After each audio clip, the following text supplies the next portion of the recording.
Existe uma cena que se repete na sua vida há anos, e talvez você nunca tenha contado isso para ninguém. Você está numa festa, numa reunião de família, numa roda de conversa no trabalho.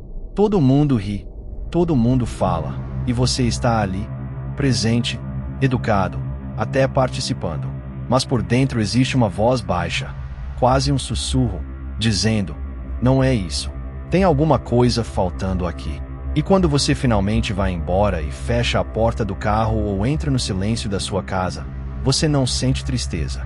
Sente alívio, como se tirasse um peso das costas, como se pudesse, enfim, voltar a ser você.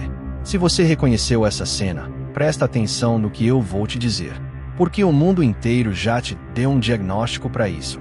Te chamaram de antisocial, de esquisito, de difícil. Falaram que você precisa se soltar mais, sair mais, aprender a conviver. E você, em algum momento, acreditou. Passou a se perguntar o que havia de errado com você, porque todo mundo parecia se divertir tão facilmente enquanto você contava os minutos para ir embora. Mas e se eu te dissesse que um dos pensadores mais brutalmente honestos da história olhou exatamente para esse comportamento e chegou à conclusão oposta, que isso não é um defeito, não é uma falha de fabricação, é uma consequência, a consequência natural de uma mente que funciona demais. O nome dele é Arthur Schopenhauer. E se existe um filósofo que não estava preocupado em te agradar, é ele. Schopenhauer não escreveu para consolar ninguém. Escreveu para dizer a verdade, mesmo quando a verdade incomoda. E uma das verdades que ele mais repetiu é essa: a pessoa de inteligência profunda não foge da vida social porque é incapaz de participar dela. Ela se afasta porque enxerga através dela, porque vê o que a maioria não vê. E uma vez que você vê, não dá mais para desver. Pensa comigo no que acontece de verdade na maior parte das interações sociais. As pessoas se encontram, trocam frases prontas sobre o clima, sobre o trânsito, sobre o que passou na televisão. Cada um esperando a própria vez de falar, não de ouvir. Cada um administrando a imagem que quer projetar. O engraçado, o bem-sucedido, o interessante, o que está com a vida em ordem. Schopenhauer olhava para esse teatro e dava nome a ele: performance. Para ele, a maior parte da vida social não é movida por afeto genuíno, nem por curiosidade real sobre o outro. É movida por ego, pela necessidade de parecer alguma coisa. Espirituoso, superior, disjável, importante. E aqui está o ponto que muda tudo. Para uma mente que pensa profundamente, que questiona a existência, que carrega perguntas de verdade dentro de si, esse teatro não é apenas entediante. Ele é insuportável, porque soa falso. Porque cada conversa rasa é um lembrete de que ali ninguém está realmente presente. Todo mundo está representando um papel, seguindo um roteiro que ninguém escreveu, mas todos decoraram. E quanto mais consciente você se torna do roteiro, mais difícil fica fingir que aquilo é real. Schopenhauer escreveu uma frase que corta como lâmina: quanto menos inteligente é um homem, menos misteriosa a existência lhe parece. Lê essa frase de novo, com calma. Quanto mais rasa é a mente, mais confortável ela se sente na superfície da vida. Para quem não se pergunta nada, um sábado inteiro de conversa fiada é só um sábado agradável. Mas para quem pensa sobre o tempo, sobre a morte, sobre o sentido das coisas, para quem sente o peso e o mistério de estar vivo, a conversa vazia vira ruído. Um ruído que abafa alguma coisa mais importante. E quanto mais fundo é o sinal que toca dentro de você, mais intolerável o ruído se torna. Você já sentiu isso no meio de uma conversa? A sensação repentina de estar assistindo a uma peça em vez de participar de algo verdadeiro. As palavras previsíveis, ensaiadas, ocas, como se você pudesse completar as frases dos outros antes deles. Isso não é arrogância, não é frieza. Schopenhauer diria que isso é lucidez. É o momento em que você acorda no meio do espetáculo e percebe o cenário. E acordar, quase sempre, significa se afastar. Mas presta atenção numa distinção fundamental, porque sem ela tudo o que eu disse vira caricatura. Schopenhauer não estava pregando desprezo pelas pessoas. Não estava dizendo que você deve odiar a humanidade e se trancar num quarto. O que ele defendia era outra coisa: autenticidade. Ele não era contra a conexão humana. Era contra a conexão falsa. Contra o encontro em que ninguém se encontra. A mente profunda não rejeita as pessoas. Rejeita a superficialidade. E existe um abismo entre essas duas coisas. É por isso que a solidão do inteligente não é a solidão do derrotado. Quem se afasta por lucidez não está fugindo da vida social porque perdeu o jogo. Está se recusando a jogar um jogo cujas regras percebeu serem falsas. A vida é curta. O tempo é o único bem que você gasta sem nunca recuperar. E a pergunta que Schopenhauer coloca diante de você é simples e devastadora. Por que desperdiçar as horas da sua única existência em interações que não tocam nada de real?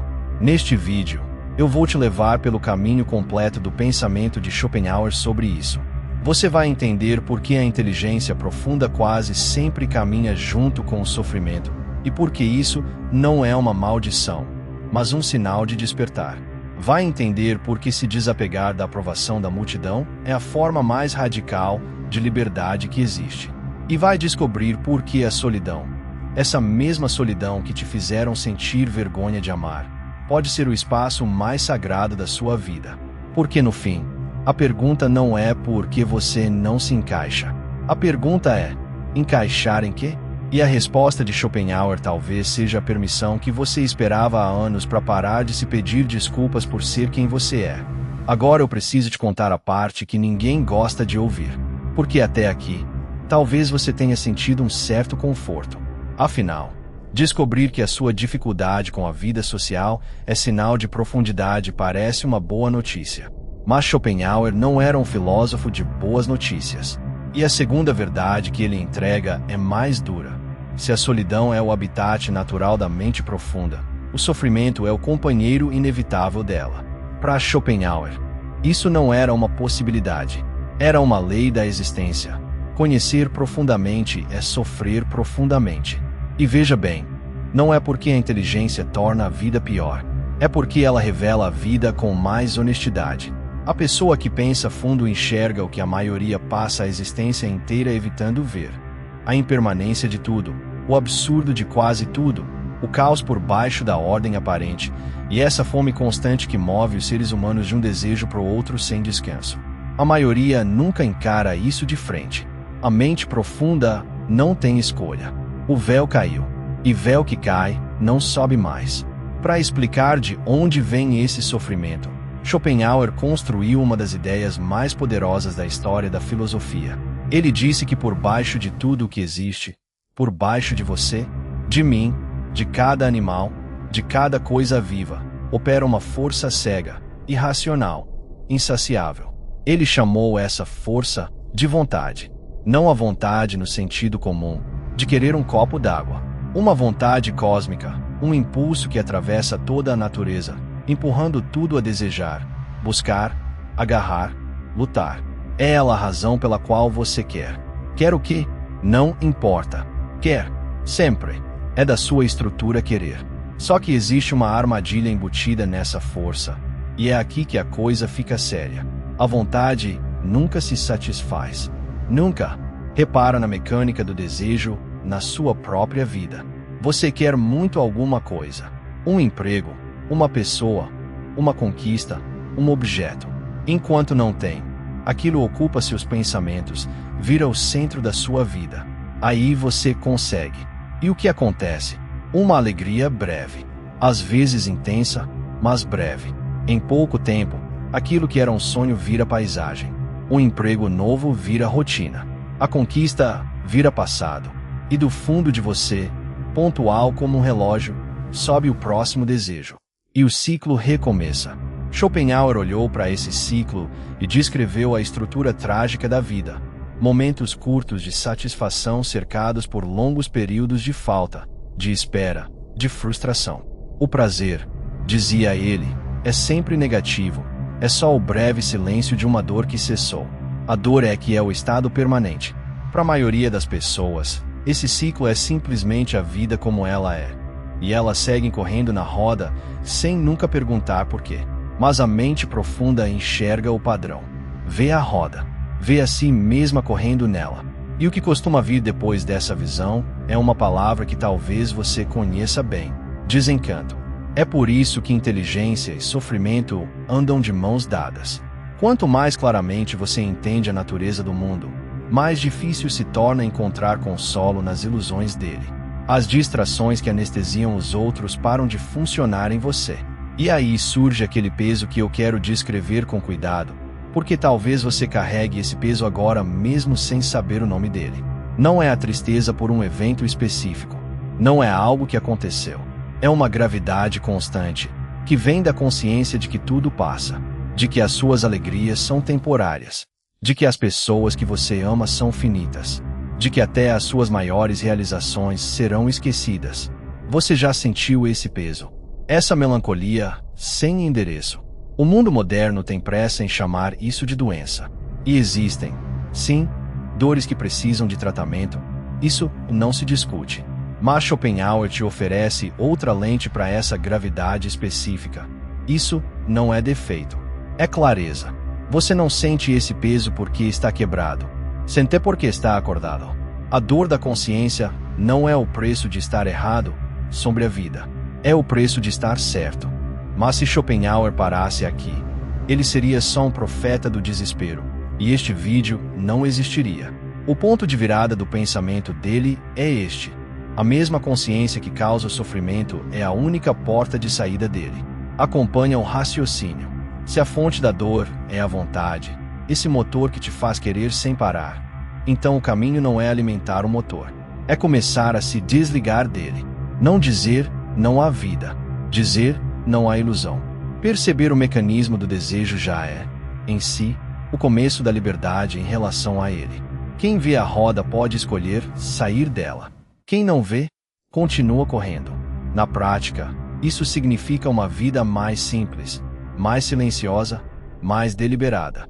Significa parar de perseguir o prazer constante, essa promessa que nunca se cumpre, e começar a buscar outra coisa: a quietude interior, a contemplação, a arte, a música, o pensamento, os estados em que a vontade afrouxa as garras e você existe sem estar devorando o mundo, nem sendo devorado por ele. E aqui eu te deixo a pergunta que sustenta essa sessão inteira. E se o seu sofrimento não for a prova de que algo está errado com você, mas o sinal de que você está começando a transcender o trivial, o raso, o falso? E se a dor for o preço da sabedoria? Schopenhauer responderia sem hesitar: não só é, como precisa ser. A mente profunda atravessa o sofrimento como o ouro atravessa o fogo. Não para ser destruída, para ser purificada. O fogo queima a ilusão e deixa só o que é real. É por isso que tantas pessoas de mente profunda parecem melancólicas mesmo quando nada está visivelmente errado. Elas não estão reagindo à própria vida. Estão respondendo à vida em si. Carregam o peso da consciência. Mas dentro desse peso mora uma dignidade silenciosa. A dignidade de quem não se deixa mais enganar. De quem consegue sentar no silêncio, não porque não tem nada a dizer, mas porque entendeu que a maioria das palavras é só fuga das verdades mais profundas. Existe uma revolução que não acontece nas ruas. Não tem palco, não tem multidão, não tem barulho. Ela acontece num lugar que ninguém vê, dentro de uma única pessoa que acordou. E ela começa no momento exato em que você olha para o mundo, não com desprezo, mas com clareza, e percebe que a maior parte daquilo que as pessoas perseguem, defendem e ostentam simplesmente não importa. Reconhecimento, aprovação, status, influência, até o amor, quando filtrado pelo ego e pela carência, deixa de ser encontro e vira corrente. Schopenhauer entendeu isso com uma frieza que assusta. Para ser livre de verdade, você não precisa se desapegar da vida. Precisa se desapegar das ilusões que a sociedade adora.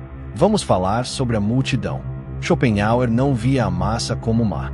Via como chega, guiada não pela verdade, mas pelo impulso, pelo instinto, por aquela mesma vontade cega de que falamos.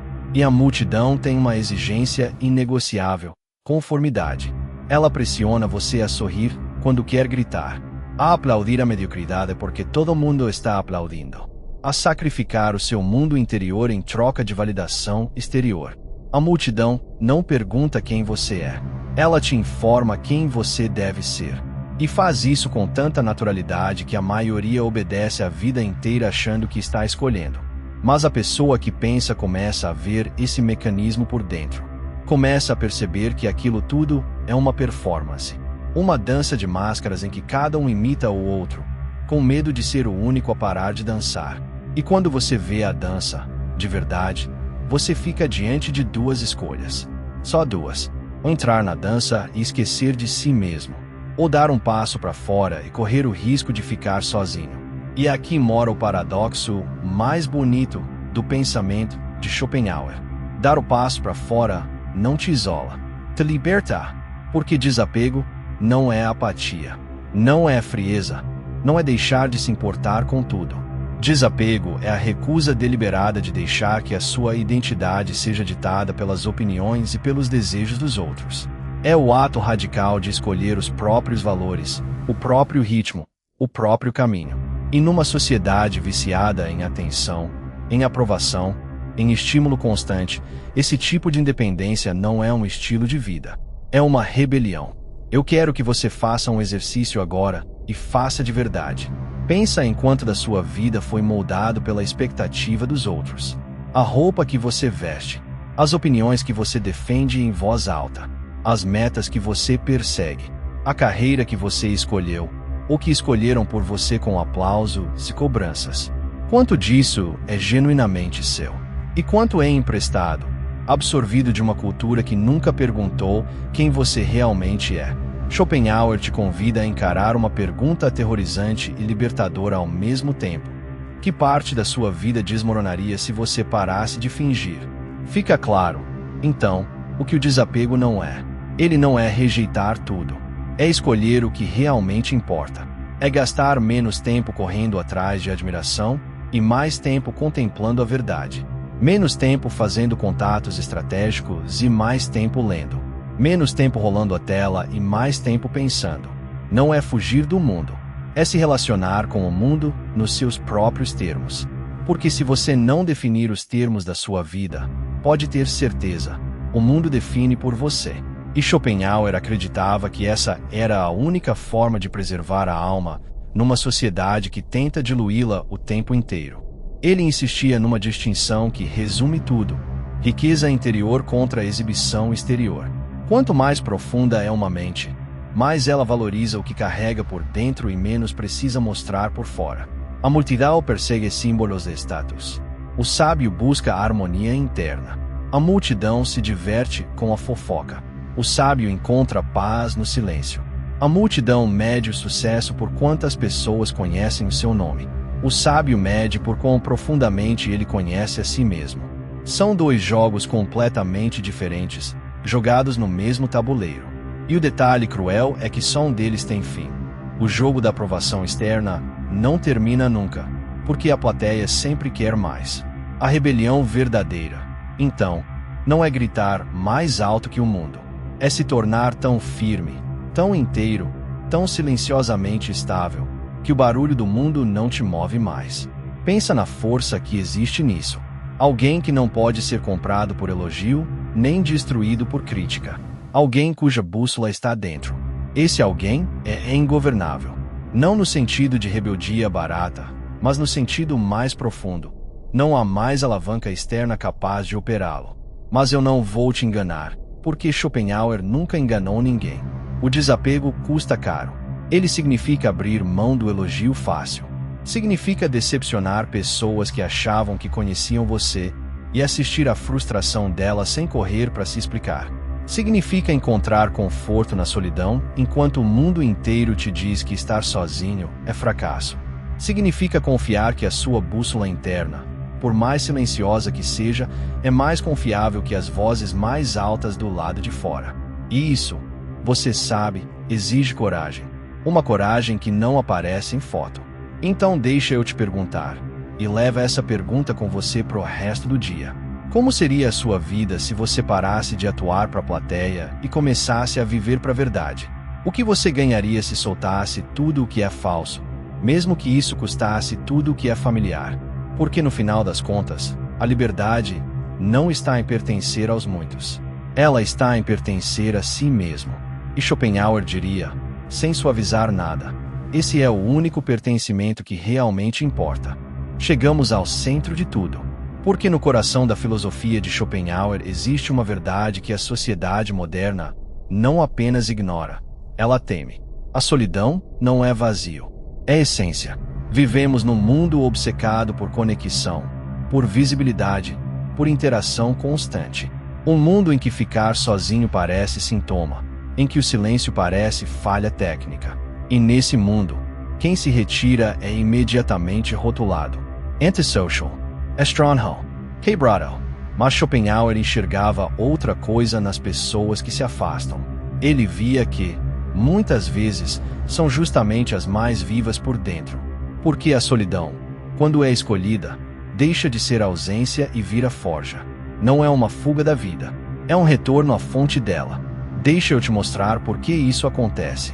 Quando você está o tempo todo cercado de gente, você está o tempo todo se adaptando.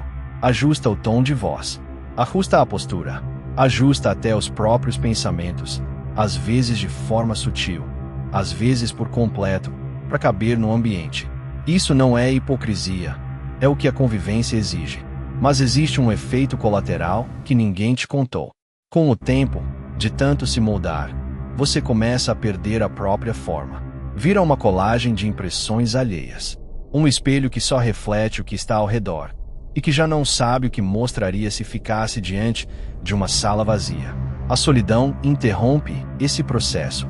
Ela cria um espaço sagrado onde o eu não tem mais atrás do que se esconder, onde não há papel a desempenhar, plateia a agradar, imagem a administrar. E nesse espaço, uma voz que estava soterrada pelo barulho do mundo começa a reaparecer. Tímida no começo, quase inaudível. Depois, com força. Schopenhauer dizia que as mentes mais elevadas são solitárias não porque desprezam as pessoas, mas porque têm sede de verdade. E a verdade raramente mora no barulho.